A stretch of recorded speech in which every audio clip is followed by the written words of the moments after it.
একটা পাখির পেটের ভেতরে কোনো দানা পানি নাই, কিন্তু আল্লাহর উপর তাওয়াক্কুল করে পাখিগুলো যখন বের হয়ে যায়, বিকেল বেলা পেট ভর্তি করে, ওদর ভর্তি করে, আবার পাখির নিরে পাখিগুলোরে ফিরিয়ে দেয় কে? পাখিগুলো কি আমাদের মতো খাবার জমা করে রাখতে পারে? আমরা তো 7 দিনের বাজার একবারে করে ফ্রিজে রাখি। পাখিদের ফ্রিজ আছে না? আছে। আমাদের অতিরিক্ত টাকা হলে আমরা ব্যাংকে ব্যালেন্স করে রাখতে পারি, অ্যাকাউন্ট করে রাখতে পারি। পাখিরাও তো অ্যাকাউন্ট করে রাখে না? না, প্রতিদিন না খেয়ে বের হয়। কালকে ওই পাখিটা কি খাবে, কোন জায়গা থেকে তার রিজিকের ব্যবস্থা হবে, আল্লাহ ছাড়া কেউ জানে।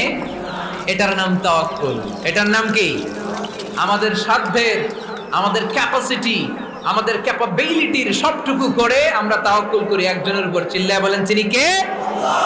এজন্য ইসলাম আমাদেরকে শিখায়, সালাত যখন শেষ, বের হয়ে যাও, কাজে নেমে পড়ো। কাজে কোনো লজ্জা